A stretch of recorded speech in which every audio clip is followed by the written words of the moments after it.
Selamat sore. Hari ini saya akan memberi penerangan mengenai tumor rahim dan rawatan baru iaitu HIFU atau High Intensity Focus Ultrasound. Apakah yang saya akan bincang pada hari ini? Soalan-soalan yang saya akan jawab adalah apakah miom? Apakah itu adenomyosis? Apakah rawatan yang ada untuk miom dan adenomyosis? Apakah HIFU?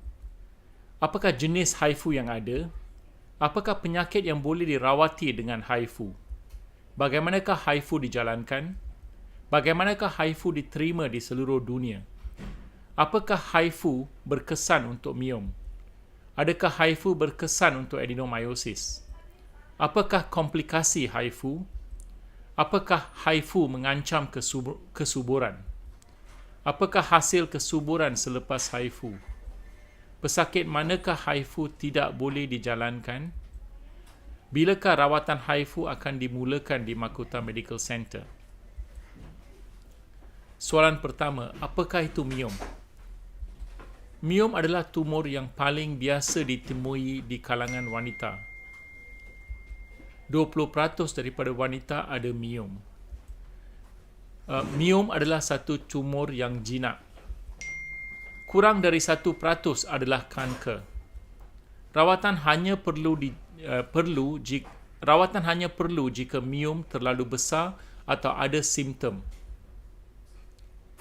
Nah, apakah simptom-simptom untuk miom? Simptom yang pertama adalah rasa pembengkakan di abdomen, haid yang berat dan berpanjangan, simptom tekanan, kesukaran membuang air kecil, sembelit, tekanan miom pada ureter yang menyebabkan ureter bengkak. Di sini boleh lihat satu miom. Miom ini menekan pada pundi kencing dan ini boleh menyebabkan sering nak pergi buang air kecil.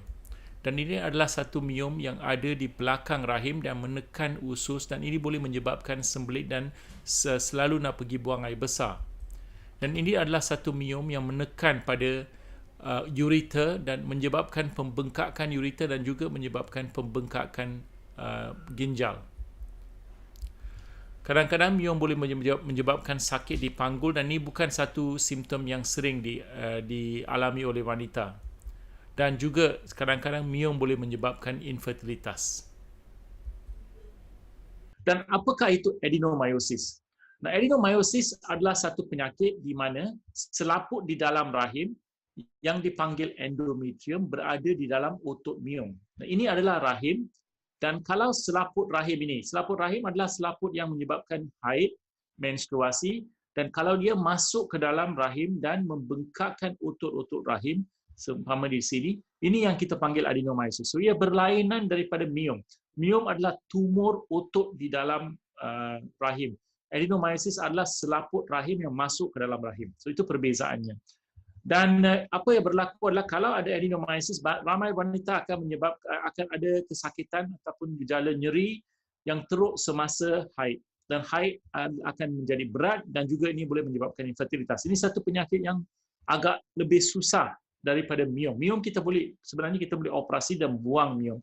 Tapi adenomyosis ini susah untuk dibuang. Dan ini adalah satu tempat di mana HIFU boleh menolong ramai wanita.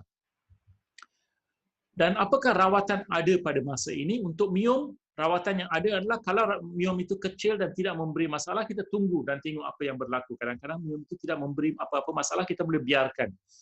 Kita boleh buat operasi yang kita panggil myomectomy, di mana kita membuat operasi dan mengeluarkan miom dan jahit balik rahim. Itu kita panggil myomectomy.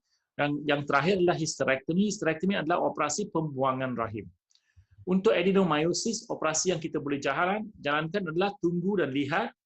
Yang kedua adalah adenomyomectomy. Ini lebih susah untuk dijalankan, iaitu operasi di mana adenomyosis itu dibuang dan rahim dijahit balik, susah untuk dijalankan. Ramai wanita akan mengalami operasi hysterectomy di mana rahim dibuang. So, ini adalah cara yang kita menjalankan operasi pembuangan miom ataupun pembuangan rahim. Ini adalah operasi yang kita panggil operasi laparotomi, di mana kita membuat lubang yang besar untuk menjalankan operasi pembuangan rahim atau pembuangan miom. Ini adalah operasi laparoskopi, di mana kita menggunakan lubang yang kecil dan mengeluarkan miom dan jahit balik rahim. Sekarang, selama saya sekarang dah bekerja di Mahkota Medical Center selama 26 tahun, saya banyak menjalankan operasi laparoskopi untuk pembuangan rahim dan juga pembuangan miom. Dan ini adalah teknik yang baru yang baik untuk pembuangan miom dan rahim. So, apakah perbezaan di antara kedua-dua ini? Kalau kita buat pembuangan secara besar, kita akan menjalankan luka yang besar macam ini. Dan kalau kita menjalankan laparoskopi, lukanya adalah kecil, 2 atau 3 lubang yang kecil sahaja. Tetapi kalau kita boleh jalankan pembedahan tanpa luka, tak ada luka langsung di rahim, itu yang kita panggil HIFU ataupun High Intensity Focused Ultrasound. HIFU adalah satu teknik di mana sinar ultrasound difokuskan ke dalam miom dan adenomyosis untuk memusnahkan tisu miom dan adenomyosis yang menyebabkan miom dan adenomyosis itu menyusut.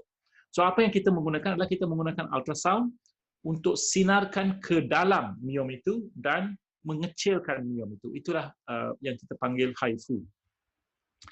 HIFU adalah sama macam kita pakai ini, kita panggil magnifying glass. Kalau kita pakai magnifying glass ini, kita boleh ambilkan sinar matahari dan kita boleh bakarkan daun ini. Prosesnya sama. Kita boleh menggunakan satu alat yang kita panggil transducer dan fokuskan ultrasound itu ke dalam tisu dan meninggikan suhu di sini kepada lebih kurang 65 darjah kepada 100 darjah Celsius dan membunuhkan tisu-tisu di situ. Itu yang kita panggil HIFU. So, bagaimanakah cara kita menjalankan HIFU? Kita boleh tengok di sini. HIFU dijalankan kalau ada satu tumor di dalam, contohnya di dalam rahim, kita boleh menggunakan HIFU dan dengan sinar fokus, kita boleh perlahan-lahan mematikan sel-sel di dalam rahim ini dan kita akan memotongkan benda miom itu kepada beberapa lapisan dan kita akan bunuhkan satu lapisan ke lapisan yang lain sampai semuanya sudah dibunuh, dimatikan. Itulah cara yang kita membuat proses HIFU. Dan inilah tekniknya, ultrasound itu difokuskan ke dalam miom dan miom itu kita boleh melihat dia menjadi putih. Dan selepas itu dia pergi ke satu tempat lain, kita putihkan lagi dan kita turun lagi dan memutihkan lagi. Bila dia menjadi putih bermakna dia sudah dimatikan. Itulah cara kita jalankan. Kita jalankan ini melalui teknik ultrasound. Okey, dan di sini inilah caranya, itu semua dibunuhkan. Dan kita tengok video di sini. Ini adalah video yang menunjukkan macam mana kita fokuskan. Ini adalah alat yang memfokuskan apa yang kita katakan alat ini boleh lihat ini dibunuh tetapi tangan tidak ada terkena. Itulah caranya. Faham ya?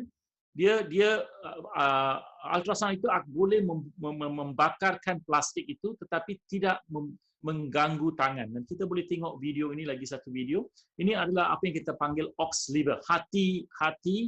Dan di dalam hati itu kita tuliskan ini adalah sebenarnya tulisan Cina yang kita panggil Chongguo Cina sebenarnya.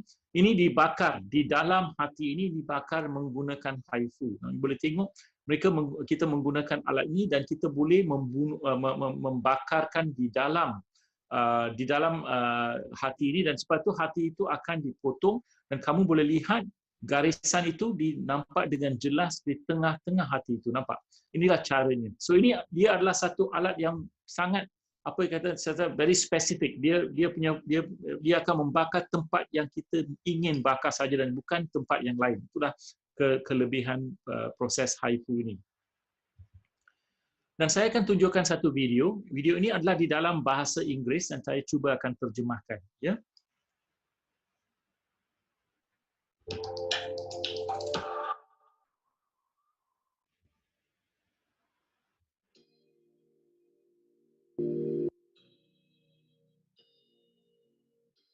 An ultrasound beam can be brought to a tight focus at a distance from its source. So, ini adalah ultrasound.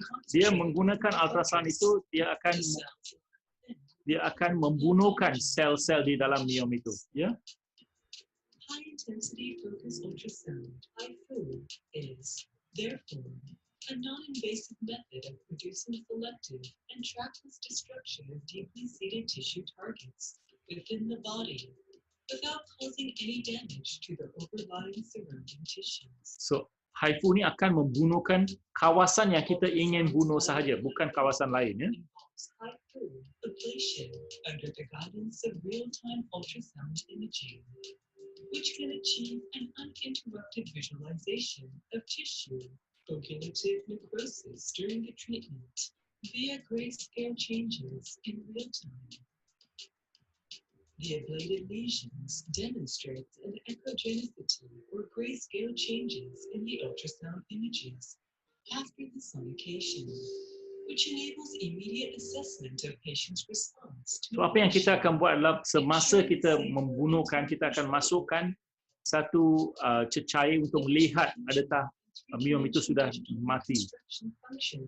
Provide doctors with a much clearer vision during the whole procedure. Thus, doctors can finish the treatment with ease. Ultrasound-guided HIFU, a new option for the gynecologist to manage uterine fibroids and other gynecological benign tumors, can maximally preserving the integrity of the uterus. No surgery, no bleeding, and no anesthesia. Patients can even chat with doctors during treatment to ease their tension. Patients can go home in nearly 2 hours. So, selepas operasi, pasien boleh balik sebenarnya. Post-operative MRI may still detect the presence of ablated lesions. However, vascularity is now absent in the ablated region, as the ablated lesions will gradually shrink. Apa yang akan berlaku, miom itu akan perlahan-lahan mengecil dan akan hilang. Gradually alleviated or eliminated. Ultrasound-guided HIFU for gynecologists. So, itu adalah satu video akan memberi penerangan macam mana HIFU dijalankan. Ini adalah satu lagi video.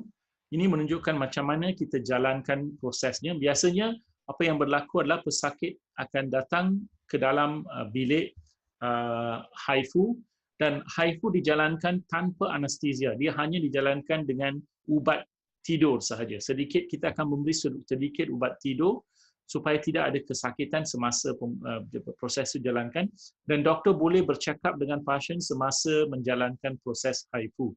Dan ini adalah satu penyakit yang ada miom yang besar dan ini sedang dijalankan, HIFU sedang dijalankan.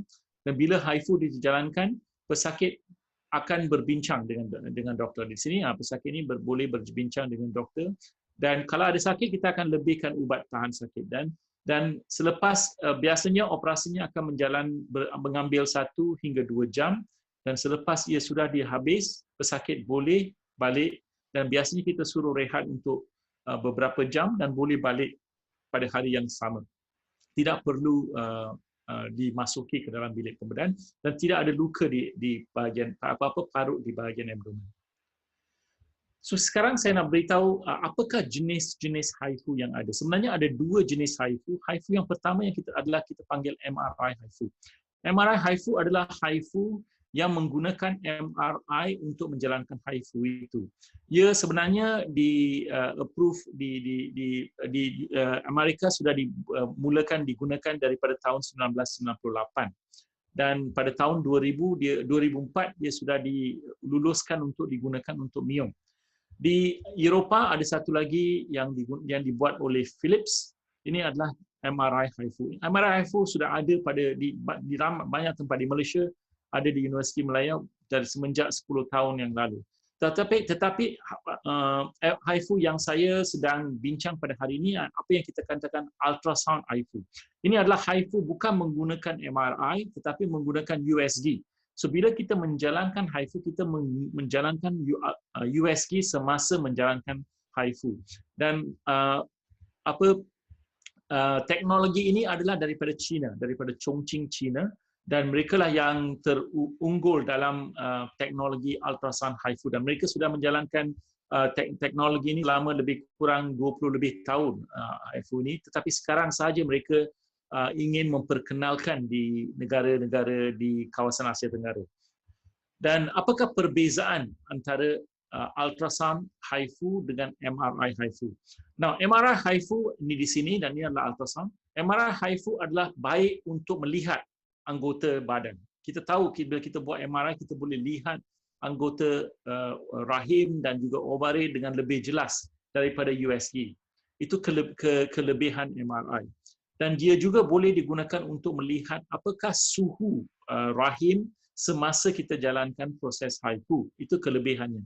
Tetapi kekurangan MRI HIFU adalah transducer movement. Pergerakan transducer itu tidak begitu baik kalau dibandingkan dengan ultrasound. Kalau dilihat di sini, ultrasound ini adalah terbuka dan alat yang dibawa ini boleh bergerak dengan lebih senang daripada di sini. Di sini dia adalah di dalam satu terowong dan pergerakan alat itu adalah tidak begitu baik. So dia tidak boleh dijalankan kepada miom yang besar dan miom yang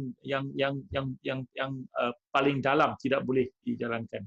Dan juga patient positioning, pergerakan pasien pun tidak begitu baik. Di sini mereka dia ada di dalam sini. Kita tidak boleh usik pesakit di sini. Tapi di sini kita boleh apa yang kita katakan pasien boleh kita boleh move mereka daripada satu tempat ke satu tempat yang lain. Itu kelebihan ultrasound HIFU. Dan juga MRI HIFU ini terlalu banyak bising. Ada kalau kamu pernah membuat MRI, ia betul-betul bising, ada banyak bunyi. Di sini tidak ada bunyi apa-apa bila kita jalankan ultrasound HIFU.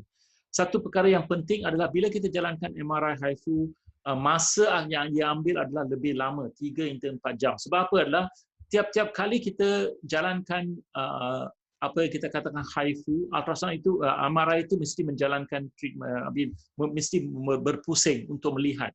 Ultrasound bukan begitu. Kita sedang lihat masa kita buat HIFU itu, ultrasound itu masih berada. Kita katakan real time. So dia mengambil masa yang lebih kurang untuk menjalankan 1 hingga 2 jam saja. Dan efektifnya pun lebih tinggi. Ultrasound ada efektifnya 80 hingga 90% berbandingkan dengan 20 hingga 50% saja dengan MRI HIFU. Satu lagi masalah adalah kos. Kosnya lebih tinggi untuk MRI daripada dibandingkan dengan ultrasound. Sebab masa yang kita jalankan adalah lebih kurang kalau dibandingkan dengan masa yang dijalankan untuk MRI. Dan satu lagi adalah untuk MRI, ia mesti dijalankan oleh pakar radiologi. Untuk ultrasound boleh dijalankan oleh ginekologi ataupun siapa-siapa yang boleh menjalankan ultrasound boleh membuat treatment HIFU. Itulah sebab saya boleh menjalankan HIFU ini dengan sendiri. So itulah perbezaan dan kelebihan. So apakah keuntungan rawatan HIFU? Yang pertama adalah apa yang saya kata, ia adalah rawatan tidak invasif, tidak ada luka dan dia memelihara organ, terutamanya organ rahim. Dan tidak perlu transfusi darah, tidak perlu radiasi, apa-apa radiation. Dan operasi itu adalah apa yang kita katakan day care, bermakna pagi datang buat, sore dah boleh keluar. Itu operasi penjagaan harian. Cepat balik kerja. Kalau kita buat hari ini, besok lusa dah boleh balik kerja sebab tidak ada luka di bahagian ataupun di bahagian perut. Dan tidak perlu ada bilik di hospital. Mereka buat, rehat sebentar dan boleh balik. Selain dari itu, ablasinya sesuai dan tepat. Ia adalah satu proses yang amat tepat. Dan tidak perlu anesthesia general, dia hanya perlukan sedation sedikit sahaja. Dan pasien selesa dan santar dan juga kurang komplikasi. Nanti saya akan membincang dengan komplikasi. Komplikasi dengan HIFU adalah kurang kalau dibandingkan dengan pembedahan laparotomi ataupun laparoskopi.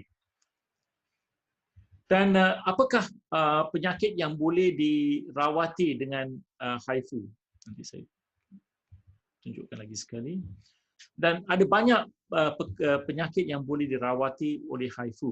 Apa yang saya bincang hari ini adalah miom dengan adenomyosis, dan ia juga boleh digunakan untuk tumor di payudara, dan ia boleh digunakan untuk banyak tumor-tumor ganas, seumpamanya kanker liver, kanker ginjal, kanker payudara, pankreas, tulang dan metastasis. Ini semua boleh digunakan. Saya hanya nak promosikan untuk ini pada permulaannya, dan bila ini sudah dimulakan, kita akan pergi kepada indikasi yang lain, iaitu indikasi kanker. Untuk pakar obstetrik dan ginekologi, bukan saja miom dan adenomyosis kita boleh gunakan HIFU, kita juga boleh gunakan untuk penyakit yang kita panggil placenta acrita. Placenta acrita adalah uri yang melekat kepada rahim, yang menjadi melekat sangat kepada rahim. Satu lagi adalah cesarean scar pregnancy. Ini adalah kehamilan yang melekat kepada luka Caesar. Ini juga boleh dirawati dengan menggunakan HIFU. Kalau ada endometriosis yang sudah menyebar kepada kulit, ia juga boleh dibaiki dengan HIFU. So, ini adalah indikasi yang saya boleh gunakan selain daripada miom dengan adenomyosis. Okey, kalau HIFU ini baik, kenapa kita tak pernah dengar mengenai HIFU? Dan adakah HIFU ini sudah diterima di seluruh dunia?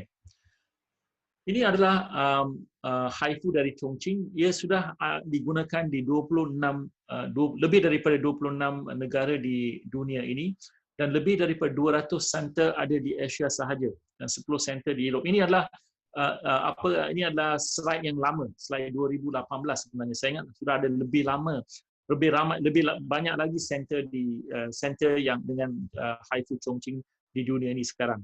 Dan sudah lebih kurang 150,000 orang sudah dirawati dengan HIFU sampai sekarang. Dan ini adalah alat HIFU yang ada di Oxford, United Kingdom, di Inggris, dan ini adalah di Germany, ini adalah di Frankfurt, Germany, dan ini adalah alat di Spain, alat di Hong Kong, Queen Mary's, ini di Taiwan. Taiwan ada banyak center yang sudah ada HIFU, 6 center, saya ingat lebih daripada 6 sekarang. Dan ini adalah di Rusia, di Kazakhstan, di Ukraine, dan juga di Egypt sudah ada satu center HIFU sudah 5 tahun. Johannesburg, South Africa pun sudah 5 tahun. Dan ini adalah di Bulgaria. Dan di Korea adalah satu tempat di mana ada banyak center.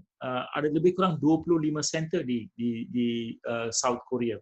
Ia banyak berkesan di Korea. Saya pada tahun lalu menjarah 4 center di mana saya pergi melihat macam mana mereka menjalankan program HIFU di Korea.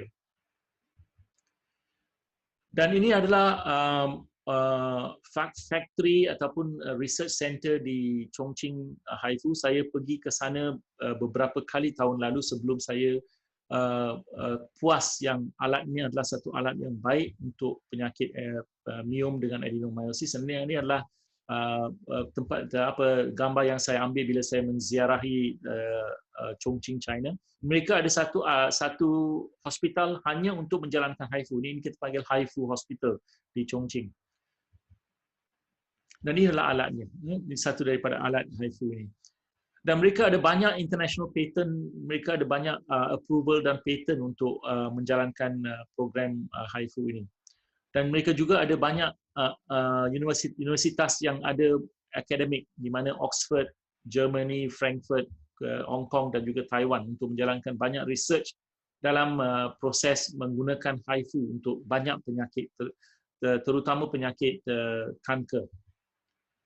Dan ini adalah di dunia ini sekarang ada lebih kurang 600 center HIFU, di mana lebih kurang 200 center adalah HIFU daripada Chongqing. Yang lain semua adalah center MRI. Dan kita tahu MRI bukanlah begitu baik kalau dibandingkan dengan alat ultrasound. Dan apakah kajian, penyelidikan dan kajian mengenai HIFU untuk miom? Dan ini adalah publikasi daripada HIFU, lebih kurang 50% daripada publikasi mengenai HIFU dalam ginekologi adalah daripada Chongqing HIFU. Dan saya akan memberikan beberapa publikasi. Ini adalah jenis publikasi dan saya akan memberi beberapa publikasi. Dan ini adalah satu yang dijalankan di Chongqing Medical University, di mana daripada tahun 2006 hingga 2009, seramai 757 pesakit yang mengalami miom, sebanyak 1,000 lebih miom, menjalankan program HIFU. Dan inilah data dia. Miomnya adalah banyak jenis miom, ada yang submucosal. Submucosal fibroid adalah miom yang berada di dalam ini, yang memberi banyak masalah, pendarahan yang lebat. Dan juga intramural miom adalah miom di dalam rahim. Di sini ini adalah intramural miom, dan subserosal miom adalah jenis ini yang di luar. So mereka menjalankan HIFU untuk banyak jenis miom dan mereka dapati lebih kurang 95% daripada pesakit mengalami simptom improvement ataupun mengalami kebaikan simptom daripada miom itu. Dan apakah simptom-simptom itu? Nanti saya akan terangkan. Pengecilan rahim, pengecilan miom itu juga adalah berterusan daripada 3 bulan, selepas 3 bulan 31%, 6 bulan 58%, selepas 12 bulan adalah 70%, selepas 24 bulan 82% dan 36 bulan 89%. So dia tidak mengecil serta-merta, dia akan mengambil masa untuk mengecil sebab kita sudah bunuhkan miom itu dan miom itu akan meresap, perlahan-lahan akan meresap dan mengecil sampai dia menjadi satu parut di dalam rahim. Itulah caranya.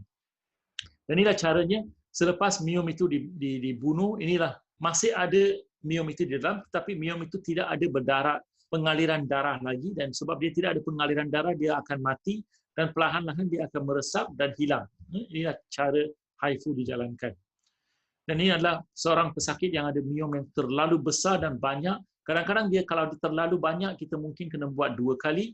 Biasanya hanya buat sekali saja, 2 kali, dan ini sudah mengecil dan kena buat kali yang kedua masih kecil, semuanya sudah mengecil. Daripada besar sampai lebih kurang hamil 32 minggu macam itu kepada kecil, betul-betul kecil. Inilah caranya. So bagaimana dengan adenomyosis? Sebab apa yang saya kata, adenomyosis adalah satu penyakit yang lebih susah daripada miom. Adenomyosis adalah pertama kali dirawati pada tahun 2007. Ini adalah penyakit adenomyosis yang dia dirawati dengan HIFU, dan selepas dirawati adenomyosis itu mengecil dan pasien sudah tidak ada apa-apa simptom. Simptom biasanya seseorang yang ada adenomyosis adalah pengaliran darah yang banyak dan juga kesakitan yang amat teruk bila ada penyakit adenomyosis. Dan ini adalah satu lagi studi daripada tahun 2010 hingga 2011, seramai 350 pesakit yang ada adenomyosis dijalankan proses HIFU dan mereka di follow up. Ini adalah miom itu adalah dikonfirm dengan MRI dan mesti penebalannya mestilah lebih daripada 3 cm dan pasien tidak mahu mengalami hysterectomy. Kalau untuk adenomyosis biasanya hysterectomy yang boleh memperbaikinya. So ini adalah pasien yang tidak mahu hysterectomy, so mereka menggunakan HIFU untuk memperbaiki keadaannya, dan mereka dapat inilah pesakit yang menjalankan HIFU itu, dan mereka dapati pesakit daripada 203 pesakit, kesakitan mereka 82% daripada mereka selepas 2 tahun mengalami kesakitan yang berkurangan. Dan juga seramai 78% mengalami pendarahan yang berkurangan. So ini adalah satu perkara yang baik untuk pesakit yang tidak mahu membuang rahim dan ada penyakit adenomyosis. Saya juga ada ramai pesakit yang ada adenomyosis dan mereka ingin hamil. Inilah tempat di mana HIFU akan menolong saya. Kita akan menggunakan HIFU untuk mengecilkan rahim dan dengan harapan mereka boleh hamil secara natural ataupun dengan IVF. Inilah satu lagi pesakit di mana pesakit ini ada adenomyosis dan selepas dia dibunuhkan dan ini sudah meninggal dan dia akan mati, dia akan mengecil. Ini yang kita katakan fokus adenomyosis. Ada adenomyosis yang diffuse, yang semua tempat ada dan ini pun boleh diperbaiki. Semua sudah dibunuhkan dan inilah tempat yang dibunuhkan dan rahim ini akan mengecil. So apakah komplikasi HIFU? Nah, HIFU komplikasinya adalah kurang. Ini adalah satu paper yang dipublish dan seramai lebih kurang 10,000 pesakit mereka lihat yang digunakan untuk fibroid dengan adenomyosis yang dijalankan HIFU, dan mereka dapati apa-apa komplikasi adalah komplikasi yang kurang. Komplikasi yang kita paling takuti adalah apa yang kita katakan intestinal perforation, bermakna luka di dalam usus yang menyebabkan usus pecah. Dan inilah yang kita takut sangat. Ini kita takut bila kita buat operasi juga. Bila kita buat laparotomi ataupun laparoskopi, kita takut kita boleh lukakan usus. Dan daripada lebih kurang 10,000 pasien, 2 pasien sahaja yang ada intestinal perforation. So ini adalah amat kurang kalau dibandingkan dengan pasien yang kita jalankan laparoskopi juga. tidak ada begini kurang komplikasi. Komplikasi yang lain adalah komplikasi seumpamanya ada vaginal secretion, bermakna ada pengaliran keputihan selepas operasi, kesakitan sedikit, kesakitan di kaki dan di punggul, ke darah di dalam tempat kencing, dan juga kadang-kadang pendarahan. Ini semua adalah komplikasi yang kecil yang sering dilihat bila kita jalankan operasi HIFU. Dan ia juga tidak begitu tinggi. Yang paling adalah vaginal discharge ini sekitar 8%, yang lain semua 0.7% saja. Satu perkara yang kita amat risau adalah skin burn. Sebab kadang-kadang apa yang berlaku, sebab kita memanaskan rahim itu dengan miom, kadang-kadang kulit boleh dibakar ataupun yang kita panggil burn. Ini adalah satu perkara yang kita risau, dan ini terutamanya orang yang ada parut yang banyak di bahagian abdomen. Kalau mereka pernah menjalankan banyak operasi, mereka ada parut, dan parut ini boleh meresap tenaga ultrasound dan boleh menyebabkan luka. Ini adalah satu komplikasi yang kita kena jaga bila kita jalankan program HIFU. Now, satu lagi soalan yang orang tanya adalah, adakah HIFU akan mengancam kesuburan? Kita ada satu lagi teknik, iaitu kita panggil uterine artery embolization. Saya tidak memberitahu itu. Itu adalah menggunakan, kita mengurangkan pengaliran darah kepada rahim. Itu boleh menyebabkan mengancam kesuburan. Tetapi HIFU tidak. Ini adalah satu studi yang dijalankan di mana mereka menjalankan satu tes yang kita panggil anti-Mullerian hormone. Ini adalah tes yang kita jalankan untuk mengetahui kesuburan seseorang wanita. Apakah harapan telur itu, ovari itu akan mengeluarkan telur, dan mereka menjalankan anti-Mullerian hormone ini sebelum menjalankan HIFU dan selepas, dan mereka dapati bahawa ia tidak ada kesan kepada ovari dan ovarian reserve.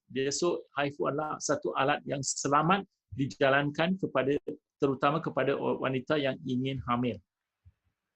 Lagi soalan adalah, apakah hasil kesuburan selepas HIFU? Ini adalah satu lagi studi di mana 75 pesakit yang telah menjalankan HIFU dan 71 sudah melahirkan anak. So dia akan menolong untuk seseorang wanita hamil selepas dijalankan program HIFU. Perbezaan HIFU dengan operasi adalah, bila kita jalankan operasi laparoskopi ataupun operasi potong, kita akan menyebabkan satu pemotongan di rahim untuk mengeluarkan miom itu dan jahit rahim itu.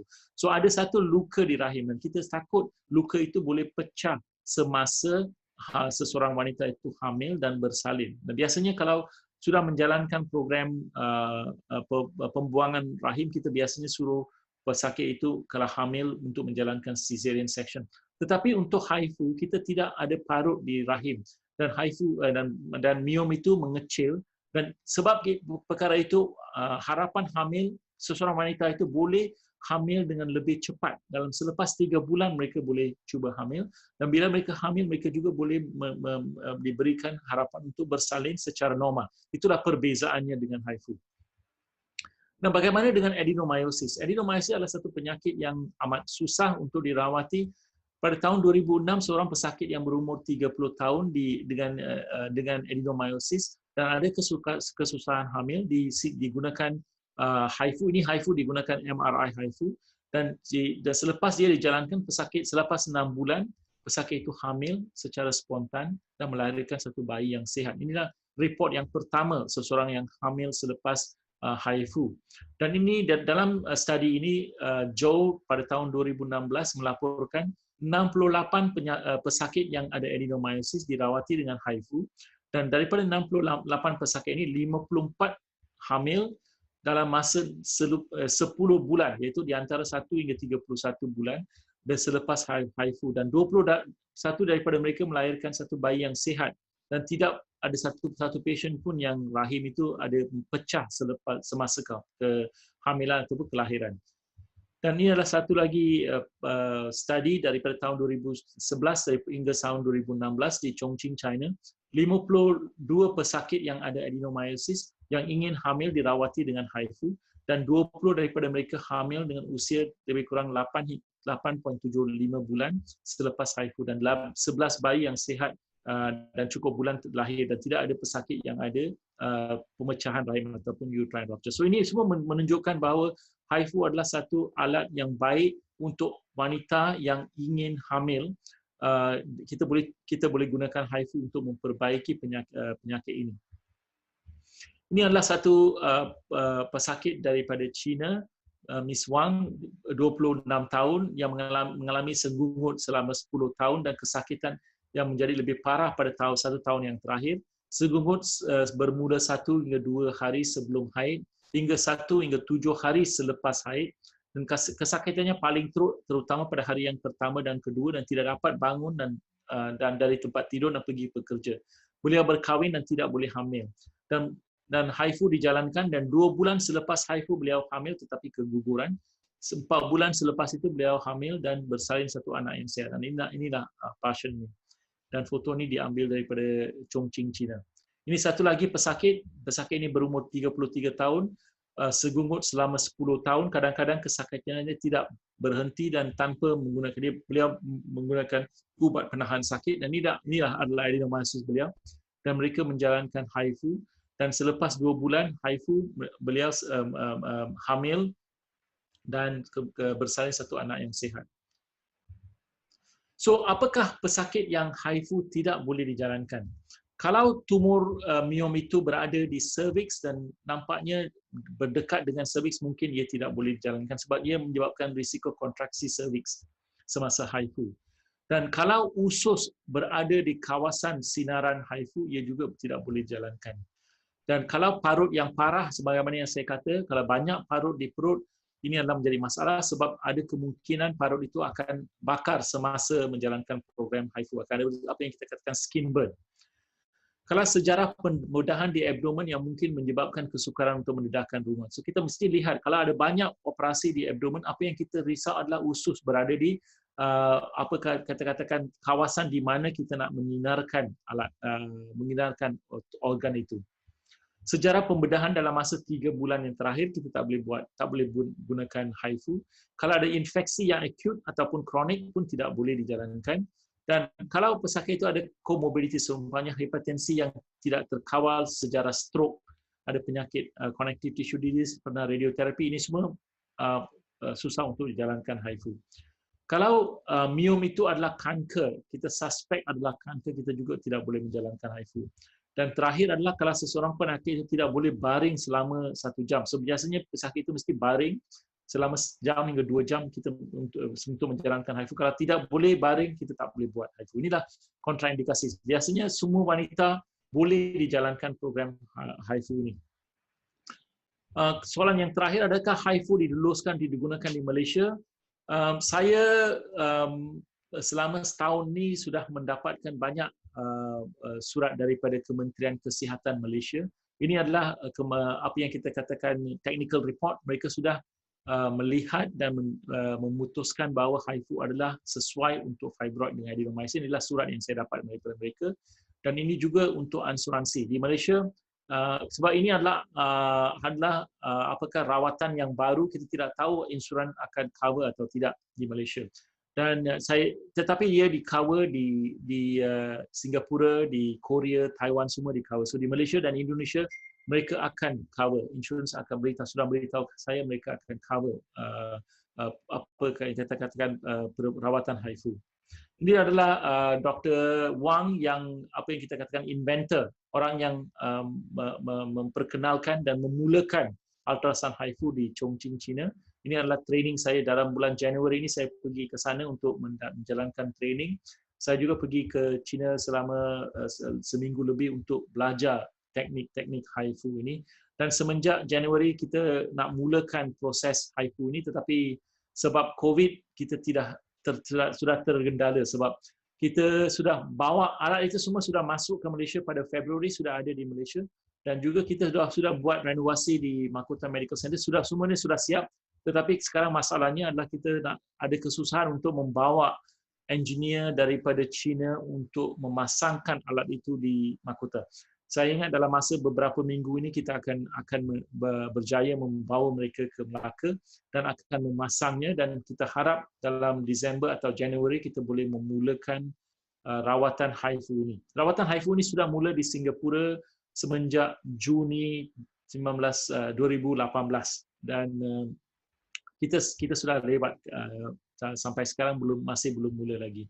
So sebagai kesimpulan, ini adalah satu teknologi yang baru, teknologi revolusi, dan ramai wanita bila saya mula gunakan laparoskopi, mereka bertukar daripada operasi laparotomi ataupun luka yang besar kepada laparoskopi. So saya yang menjalankan banyak laparoskopi di Malaysia. Sebenarnya saya yang buat yang banyak sekali di Malaysia. Lebih kurang 8,000 kes saya pernah buat, dan tiap-tiap hari tiap minggu saya akan buat 5 hingga 10 kes. Hari ini saya jalankan 2 kes untuk operasi laparoskopi.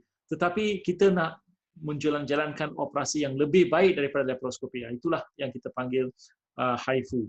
Ia adalah lebih baik daripada laparoskopi dan dibandingkan dengan laparoskopi tradisional. Dan operasi laparoskopi juga ada masalahnya. Ada masalah untuk macam mana nak mengeluarkan kena morcellate, kita gunakan suture-suture yang lain. Dan juga HIFU adalah satu teknologi yang boleh menolong pesakit yang ada adenomyosis. Okey, sekian, terima kasih. Kalau ada apa-apa soalan, saya akan cuba jawab. Ya, terima kasih. Terima kasih Dr. Selva atas presentasinya dan informasi yang sangat menarik. Ya, Dokter, bisa dengar saya?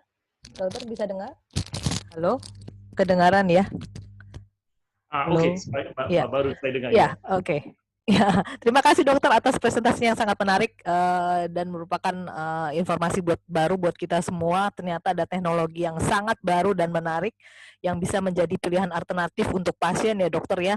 Kalau mereka ternyata tidak perlu menjadi operasi tetapi bisa melakukan treatment dengan HIFU. Di sini saya akan membuka session tanya jawab dokter, dan ternyata sudah masuk beberapa pertanyaan di dalam Q&A. Saya akan bacakan untuk dokter ya. Ada pertanyaan dari Airini, jika misal ada pasien dia ada tumor rahim, kira-kira apakah untuk rawatan HIFU tersebut butuh hanya 1 kali saja atau bisa lebih, dan kemudian berapa kos untuk rawatan HIFU ini? Okey, soalan pertama adalah biasanya kalau miom itu tidak begitu besar dan tidak begitu banyak, kita hanya jalankan dia sekali saja. HIFU dijalankan sekali saja. Kalau terlalu banyak dan terlalu besar, mungkin kita kena jalankan selama 2 kali. So biasanya HIFU adalah sekali saja, dan kosnya adalah sama macam kita jalankan kos operasi laparoskopi untuk pembuangan miom atau pembuangan rahim. So adalah di antara ringgit Malaysia 20 hingga 25,000 ringgit, kurang lebih itulah kosnya. Kalau dia ini dibandingkan dengan kos di Singapura, kos di Singapura adalah lebih kurang 20,000 Singapura. Kalau di Hong Kong dia adalah lebih kurang 20 hingga 30,000 USD. So di Malaysia ia akan menjadi kurang kerana alat yang kita beli itu adalah sama. Kalau Singapura beli atau saya beli ataupun Hong Kong beli sama saja. Hanya kos untuk doktor yang menjalankannya adalah kurang di Malaysia kalau dibandingkan dengan tempat lain. So kalau Indonesia beli pun, kosnya mereka beli adalah kos yang sama. Alat ini adalah satu alat yang begitu mahal. Saya tidak mau cakap kos alat itu. So kita mesti ambil loan untuk membeli alat ini. Dan kita mesti bayar balik. Sebab itu kosnya tinggi sedikit. Dan kita harap kita boleh kosnya kita boleh charge sama macam kos untuk laparoskopi. Okey, konsert ke soalan yang kedua. Ya, yang kedua pertanyaan dari Agusti Kristi. Selamat malam dokter, terima kasih atas berbagi ilmunya. Dia memiliki 2 persoalan dokter. 1, apakah treatment HIFU bisa menyebabkan tumor tersebut mengalami mutasi dan menjadi resisten? Okey, untuk menjawab soalan itu, soalan yang baik, tidak. Apa yang kita sedang buat adalah kita mematikan sel-sel di dalam miom itu. So kita nak mengurangkan pengaliran darah dan mematikan selnya. So kalau dia sudah mati, dia tidak akan mutation. Ini bukan radiasi. Ini USG sahaja. So apakah USG itu akan buat adalah ia akan memanaskan sel itu, dan sel itu akan menjadi mati. So dia tidak akan resisten. Apa yang boleh berlaku adalah dia tidak apa yang kita katakan ada lebih kurang 10% daripada miom yang menjadi tidak sesuai untuk HIFU. Biasanya yang tak sesuai adalah pesakit yang ada miom yang pengaliran darahnya terlalu banyak. Kalau pengaliran darah ke dalam miom itu terlalu banyak, apa yang berlaku adalah bila kita memanaskan, pemanasan itu akan dikeluarkan oleh darah, sel darah itu, dan dia tidak akan mati. So sebelum kita jalankan miom, kita akan buat MRI untuk lihat adakah miom itu adalah miom yang jenis pengaliran darah yang tinggi. Kalau pengaliran darah yang tinggi, lebih baik kita buat operasi, jangan buat HIFU. Kalau pengaliran darahnya kurang, biasanya 80% adalah bukan tinggi, kita boleh menggunakan HIFU. Okey? Oke. Persoalan yang kedua, dokter, apakah sama sekali tidak ada pengaruhnya HIFU terhadap tubuh? Misalnya seperti rasa mual atau sakit. Tidak. Tidak, dia tidak akan menyebabkan mual semua. Kita akan memberi sedasi, kita akan bagi sedikit injection, Domicum, Petadine untuk tidurkan. Mungkin itu akan menyebabkan mual, tetapi proses HIFU itu tidak akan menjadi mual. Apa yang akan mungkin boleh menyebabkan adalah nyeri di kawasan yang kita jalankan operasi itu. Sebab rahim itu dipanaskan dan mungkin kepanasannya akan merebak ke panggul dan mungkin menyebabkan sakit di panggul, di tulang belakang dan di kaki. Dan itulah sebab kita akan suruh pesakit itu baring selama 3 atau 4 jam secara ke bawah, di bawah, supaya kepanasannya tidak ke belakang, dia akan menurun ke bawah. Itu sahaja yang kita tahu. Selain dari itu tidak ada komplikasi lain. Ya. Persoalan berikutnya, dokter, dari Pak Arda. Bagaimana dengan penyakit endometriosis yang menempel di dekat hidung telur kanan dan kiri? Okey, endometriosis tidak boleh dibaiki oleh HIFU. Endometriosis perlu dijalankan laparoskopi. Endometriosis adalah penyakit di mana selaput di dalam rahim ada di luar. Dan dia boleh menyebabkan pelengkitan, boleh menyebabkan kista, itu perlu dijalankan laparoskopi. Tidak boleh dibaiki oleh HIFU. HIFU hanya boleh digunakan untuk penyakit yang solid, yang pejal, yang solid. Itu saja. Yang cair tidak boleh dibaiki. So, endometriosis tidak boleh dibaiki dengan HIFU. Tetapi saya pernah dengar ada satu research daripada France yang sekarang mereka sedang menggunakan HIFU untuk membaiki penyakit apa yang kita panggil deep infiltrative endometriosis. Endometriosis yang melekat kepada usus mungkin boleh dibaiki. Tapi itu bukan sekarang. Pada masa yang akan datang kita mungkin akan teknologi itu tanpa operasi kita boleh membunuhkan sel endometriosis itu. Tapi pada masa ini hanya untuk adenomyosis dengan miom sahaja. Okay? Terima kasih, dokter. Pertanyaan berikutnya dari Ibu Esther, apakah HIFU dapat menyembuhkan kanker tanpa kemoterapi, dokter? Tidak. Biasanya untuk penyakit kanker, apa yang kita HIFU digunakan adalah untuk kanker yang tidak berkesan dengan radiasi, dengan tidak berkesan dengan kemoterapi. Kalau ada tumor umpamanya di liver yang mereka sudah gunakan radioterapi dan guna kemoterapi dan ia masih tidak berfungsi, dan kita boleh menggunakan HIFU. So treatment untuk kanker yang pertama adalah radiasi dengan kemoterapi. Ini adalah yang last resort. Apa yang kita katakan palliative. Kadang-kadang ada orang yang terutama pankreas, kalau kanker itu sudah tak boleh buat apa-apa, pesakit itu ada kesakitan yang amat teruk, kita boleh menggunakan HIFU untuk mengecilkan kanker itu supaya tidak ada nyeri. So inilah tempatnya. Tetapi kita masih sedang buat research dan banyak research yang sedang buat di mana mereka nak buat adalah mereka nak membuat apa yang kita katakan targeted therapy, di mana mereka akan masukkan kemoterapi, tetapi kemoterapi itu bukan di dalam bubble. Di dalam bubble, dan bubble itu mereka bila masuk ke dalam kanker itu, mereka akan menyinarkan dengan HIFU dan memecahkan bubble itu di dalam kanker. Faham? Kita katakan fokus terapi. So ubat kanker itu hanya akan masuk ke tempat kanker saja. Ini sedang di research. Masih belum ada. So ini penting sebab kemoterapi biasanya apa yang berlaku, dia pergi ke seluruh badan dan memusnahkan seluruh badan. So kalau kita boleh masukkan kemoterapi itu hanya kepada kawasan kanker sahaja, ini baik. So kita gunakan HIFU untuk memecahkan bubbles itu di dalam kanker. Itu caranya. Okey? Pertanyaan berikutnya, apakah ada batasan usia untuk mengikuti terapi HIFU ini, dokter? Okey, kita biasanya apa yang kita katakan kepada wanita adalah bila mereka sampai ke menopause, miom itu akan mengecil. Apakah masa menopause berlainan kepada semua wanita, kalau 50, 50, 51, 52. So kalau seseorang wanita itu ada satu miom yang besar, katakan 10 cm pada umur 50 tahun, miom itu akan mengambil 10 hingga 15 tahun untuk mengecil. Dia tidak mengecil dengan begitu cepat. So pada pendapat saya, kalau miom itu besar dan usia sudah 50 tahun, kita masih boleh menggunakan HIFU untuk mengecilkannya supaya dia mengecil dengan lebih cepat. Tetapi kalau miom itu tidak memberi apa-apa simptom, kita boleh biarkan. So, jawapan soalannya tak ada batasan umur, tetapi kita akan lihat adakah ia perlu untuk seseorang wanita yang sudah umurnya lebih 50 tahun. So, umur kurang dari 50 tahun memang kita cadangkan, tetapi lebih 50 tahun kita akan tengok adakah perlu atau tidak. Ya. Pertanyaan berikutnya, apakah bisa untuk kista maupun polip rahim, dokter? Kista macam mana?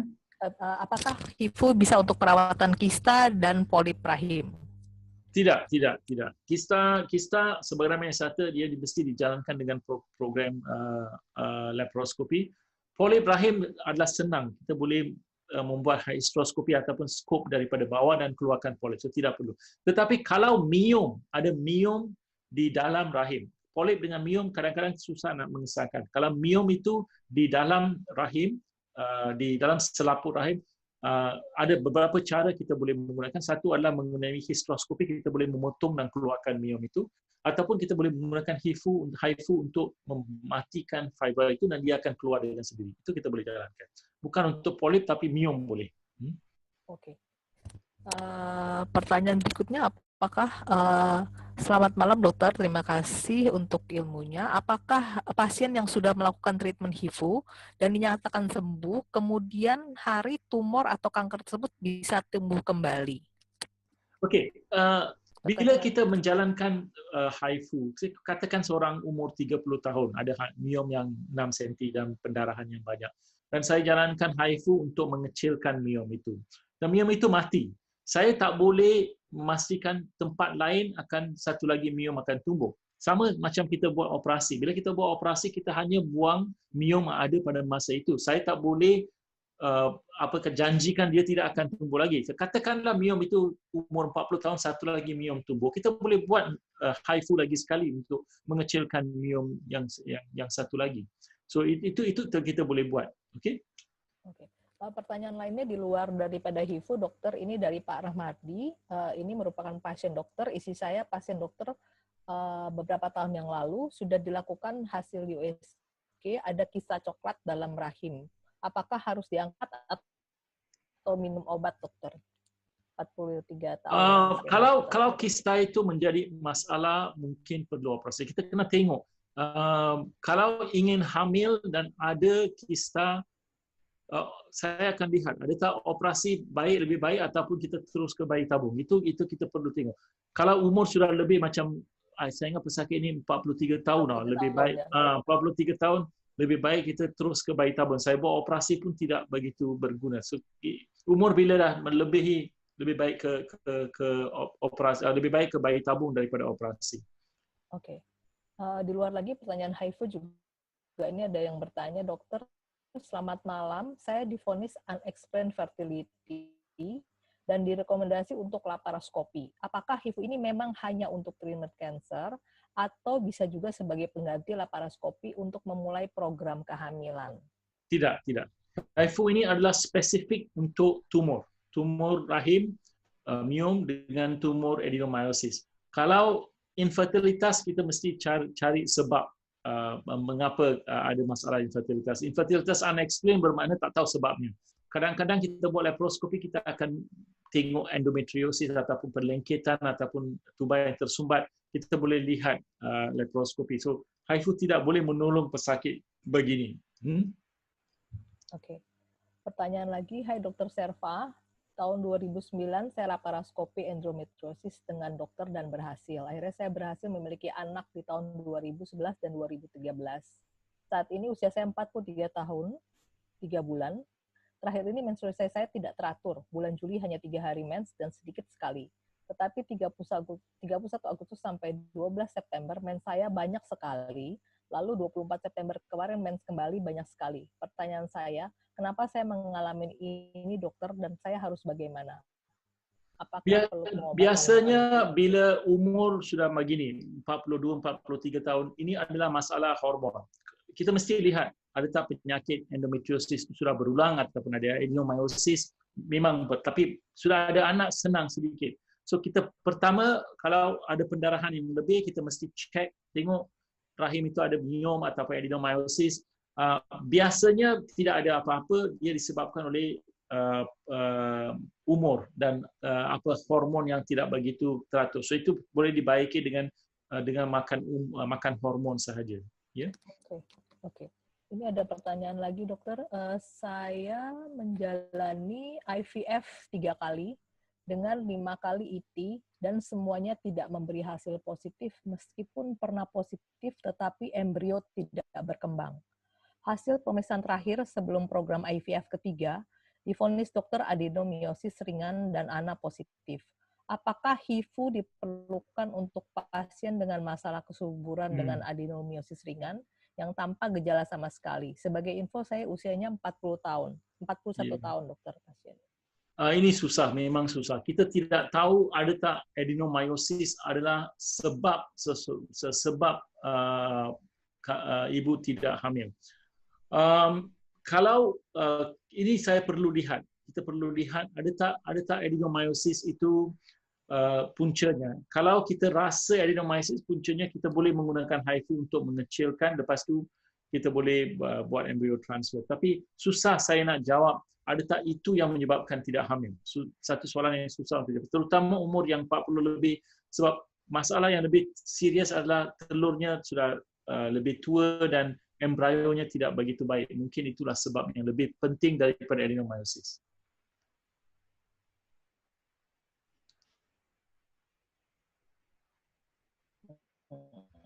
Halo, Dr. Patricia, ada lagi? Ada pertanyaan lagi, dokter, jeda myom dan polip. Ya dokter, ini ada pertanyaan lagi. Dokter bisa dengar saya? Halo? Ya, sekarang boleh dengar. Ya. Bisa dengar dokter? Ya. Oke, sorry. Ada pertanyaan lagi dokter.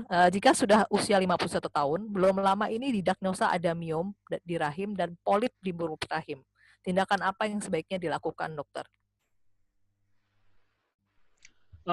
Polip dengan senang boleh dibuang. Kalau myom itu tidak besar dan tidak memberi masalah, cadangan saya adalah biarkan. Jangan buat apa-apa dan biasanya akan menopause dan myom itu akan mengecil. Kalau myomnya besar dan memberi masalah, kita kena fikir ada tak kita perlu buat sesuatu. Ada 3 solusi. Satu, kita boleh buat operasi untuk membuangkan myom. Dua, kita boleh buat operasi untuk membuang rahim ataupun kita boleh menjalankan HIFU untuk mengecilkan myom itu. Inilah solusi yang kita ada.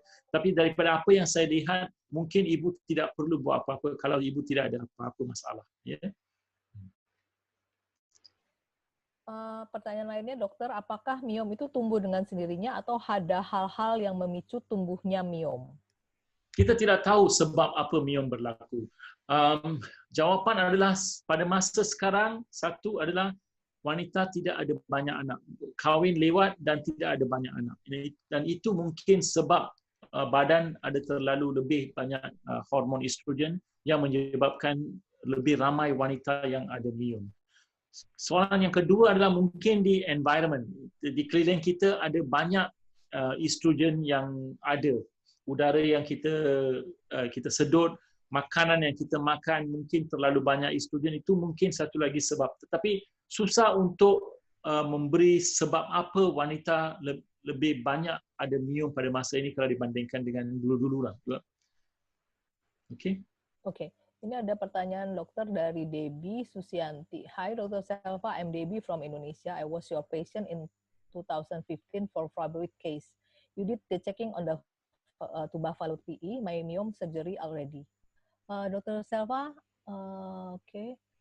this one, finally, the result was one of my tube got some kinds of polyp. will it possible for me to be pregnant with one tube? I'm 43 years old now, dokter. Besides that, will be any Okay. possible to pregnant 43 years old sudah susah. I think you don't, kalau nak hamil jangan buang masa pergi cuba buat IVF. Itu saja jawapan saya. Jangan buang masa. Memang boleh hamil dengan satu tube, tetapi apa yang saya lebih risau adalah umur yang lebih tinggi, umur 43 tahun. Itu memang kalau umur lebih daripada 37 tahun, harapan kehamilan menurun dengan lebih cepat, dan kita cadangkan lebih cepat untuk ke program bayi tabung daripada menunggu dan cuba dengan sendiri. So jawapannya adalah satu tuba masih boleh hamil, tetapi di sini masalahnya adalah umur yang lebih tinggi, itu yang menjadi masalah. Oke. Ini ada pertanyaan lagi dari Zulhian. Maaf, Cik, tadi di slide parut yang banyak dapat mengakibatkan HIFU tidak optimal. Kenapa demikian? Okey, bila ada parut yang lebih, apa yang berlaku adalah bila kita menjalankan HIFU, sinar HIFU itu boleh diresap ke dalam parut itu dan menyebabkan apa yang kita katakan skin burn. Skin burn bermakna burn macam mana dikatakan dalam bahasa Indonesia. Kebakaran kulit. Itu yang kita takut. Terbakar, kulit yang terbakar ataupun luka di kulit.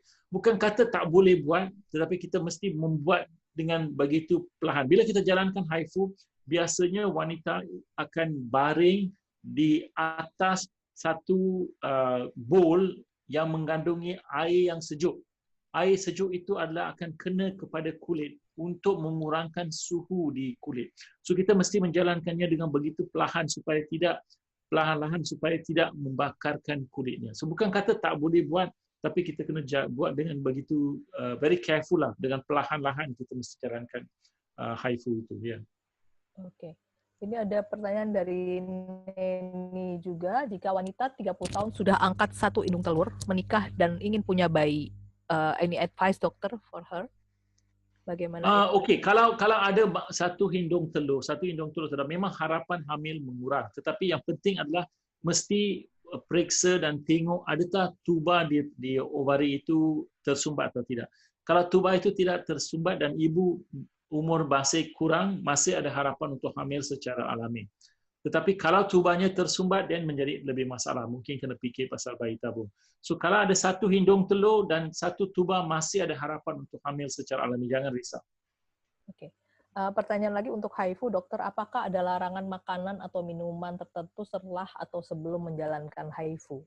Oke, sebelum menjalankan HIFU, biasanya kita akan suruh selama 3 hingga 5 hari untuk makan makanan yang lembut dan makanan yang tidak berfiber, supaya ususnya tidak ada banyak angin, tidak ada banyak fiber di dalam. Dan itu kita akan terangkan.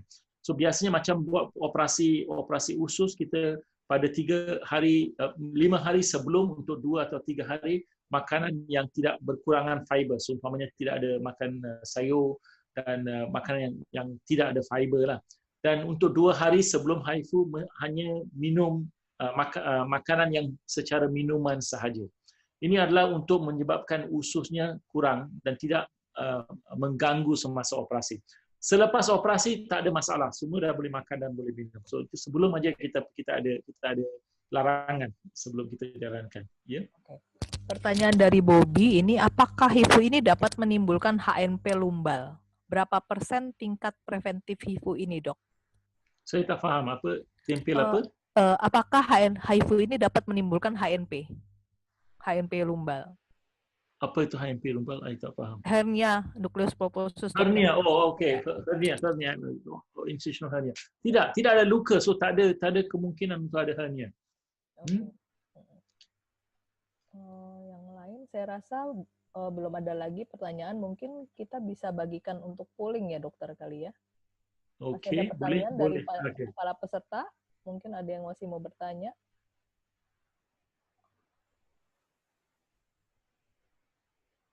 Ada lagi, Dokter dari Lisma Linda. Dokter, saya mau tanya di topik tentang program bayi laki-laki. Bagaimana, Dok, mau melakukan karena masih COVID? Belum buka Ya, lagi. ya. Sekarang kita boleh jalankan program anak laki-laki, tetapi kosnya terlalu tinggi. Apa yang kita boleh buat adalah kita kena buat IVF, kita kena ambil embrio dan kita kena biopsi embrio itu dan tengok embrio itu, baca embrio itu adalah boy atau girl, cowok atau cewek. Dan bila hanya masukkan embrio yang ada boy. Kita boleh buat. Kosnya terlalu tinggi. Mungkin dalam lingkungan 30 hingga 50 ribu ringgit untuk menjalankan. Dan saya tak boleh garanti ibu akan dapat anak laki-laki. Kalau umur ibu kurang, kita boleh dapat banyak telur dan banyak embrio. Ada harapan yang lebih tinggi untuk dapat bayi yang sihat, embrio yang sihat dan laki-laki untuk menjalankannya. So itu satu cara saja untuk mendapatkan anak Bayi laki-laki. laki-laki. Oke. Mungkin saya akan buka kesempatan 1 sampai 2 pertanyaan lagi sebelum kita tutup dengan polling ya, dokter ya. Ya, boleh. Apa masa sekarang? Itu tidak. At 45. Okey. 45. Boleh. Ada apa-apa lain? Ada lagi beberapa pertanyaan tadi yang saya belum sempat lihat yang di atas. Sebentar dokter, mungkin ada yang terlewat, saya lihat dulu ya. Saya pun sedang lihat. Saya semuanya sudah dijawab.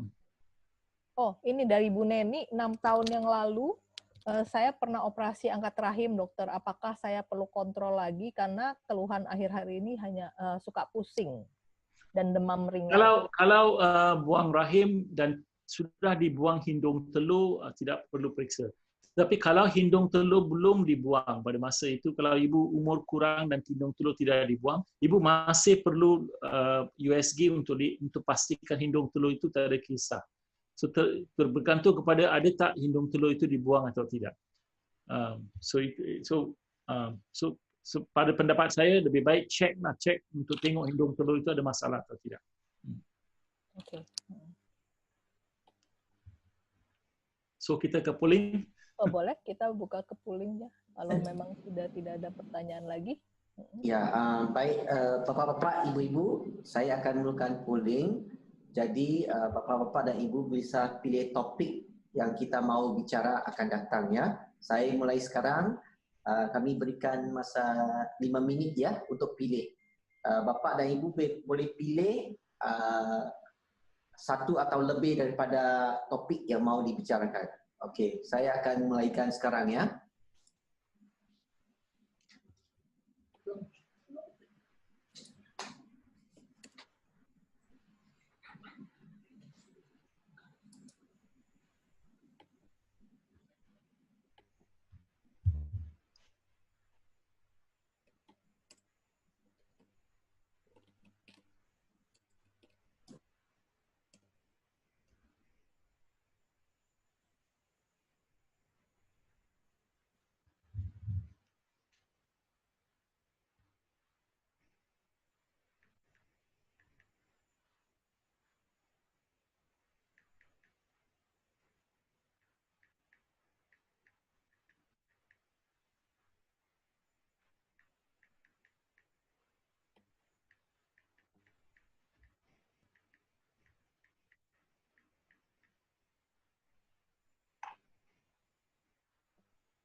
Ya, diingatkan lagi ya, peserta bisa pilih lebih daripada satu topik ya. Tak semestinya satu saja ya. Kalau ada topik yang rasakan sesuai, cocok untuk dibincangkannya oleh doktor kami, silakan pilih saja ya. Terima kasih.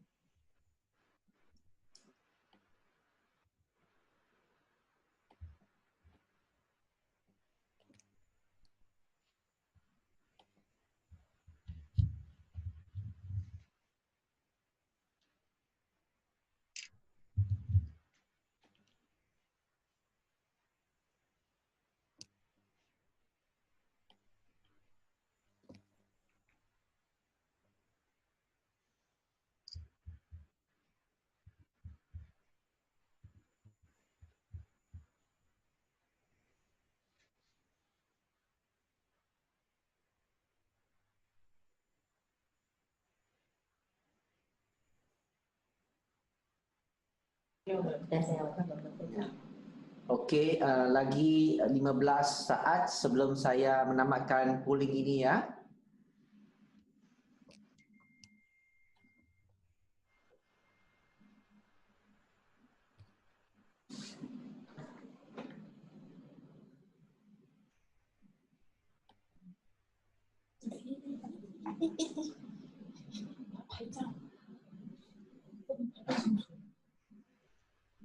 Okey, saya akan tamatkan polling sekarang dan kita lihat ya.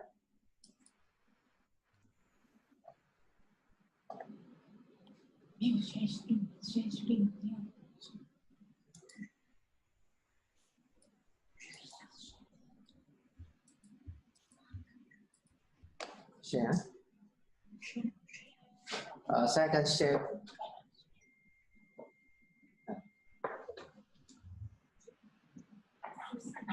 Okey. Kalau kita lihat daripada sharing polling ini ya, yang paling tinggi sekali adalah tentang kanker ya. 38%, kemudian jantung, kemudian diikuti dengan ortopedik.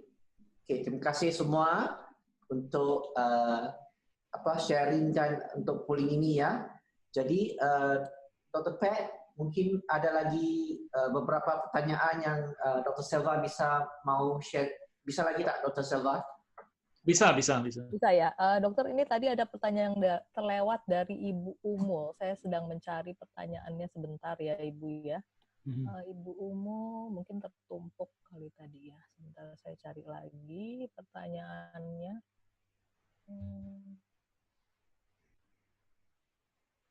Tadi yang menanyakan mengenai biaya kurang lebih 25.000 ya dokter ya, biaya untuk HIFU ya. Tunggu ya sebentar, saya sedang mencari pertanyaan Ibu Umul. Mungkin ini malam dok, Ibu Umul. Saya pasien dokter dan berhasil menjalankan program IVF di bulan Oktober 2019 dengan bayi kembar. Namun minggu ke-12 yang satu meninggal dan minggu ke-26 baby ceweknya juga meninggal pada April 2020. Pertanyaan saya, apa yang menyebabkan bayi saya meninggal di usia 26 minggu dan bila saya bisa program lagi, embrio frozen saya sudah tak ada lagi, dok.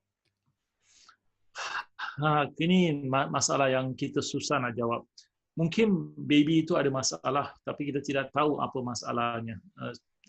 Semua orang yang hamil ada 2 hingga 3% baby mungkin ada apa-apa kecacatan.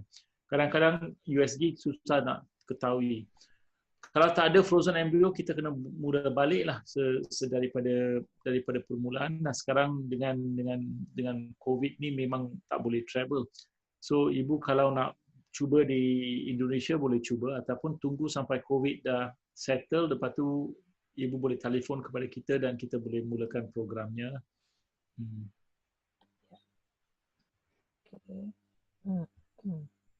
Tadi untuk Pak Zul yang belum jelas mengenai prosedur melakukan HIFU, mungkin tadi penjelasan agak panjang ya Pak. Nanti boleh diterangkan lagi, mungkin ya bisa menghubungi dengan pihak mahkota. Kalau mengenai biaya tadi 25.000 kurang lebih biayanya ya. Kalau untuk menjelaskan prosedurnya cukup rumit dan panjang ya, Dr. Selva ya. Dr. Selva harus menceritakan dari awal lagi prosedurnya. Tapi intinya alat yang digunakan di rumah sakit mahkota adalah menggunakan ultrasound HIFU ya dokter ya. Iya, kita akan menggunakan ultrasound HIFU ya.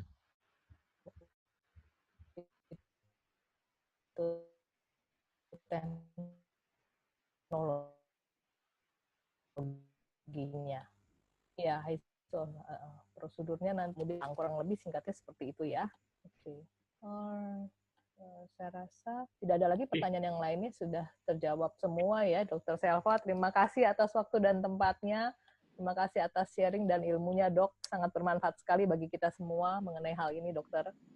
Oke, terima kasih kerana mengambil masa untuk mendengar mengenai HIFU. Kalau ibu atau bapa perlu lebih nak tahu lebih lanjut ataupun bila kita akan mulakan, sila hubungi kita melalui office kita di Indonesia ataupun boleh tulis terus kepada kita, dan kita akan memberi informasi kepada semua RO regional office di Indonesia, dan dan bila kita mulakan kita akan beritahu, dan kita harap dalam masa beberapa bulan semua COVID ini akan hilang dan kita boleh travel lah, boleh travel untuk menjalankan program ini. Ya. Okey, terima kasih. Selamat malam. Ya, terima kasih Dr. Selva. Terima kasih Dr. Pat. Ya, bapak-bapak dan ibu-ibu. Mudah-mudahan semua stay safe. Ya. Okey, terima kasih. Ya, lagi satu ya. Stay safe semua, pakai masker, jaga jaga jarak dan cuci tangan. Ya, sebelum saya lupa ya, bapak-bapak dan ibu-ibu juga boleh melayari website kami. Di situ ada maklumat tentang perwakilan-perwakilan kami yang di seluruh Indonesia. Jadi bapak-bapak, ibu-ibu bisa kontak mereka, dan jika ada apa-apa persoalan juga boleh hubungi kami ataupun perwakilan kami ya. Terima kasih. Amalkan jarak sosial, gunakan masker dan sentiasa menjaga kesihatan masing-masing ya. Sampai kita ketemu di bincang sihat online yang lain. Ya, terima kasih Dr. Selva sekali lagi, dan juga Dr. Terima kasih. Terima kasih. See you. Terima kasih. Ya, Bye-bye. selamat malam semua. Bye. Bye. Dah.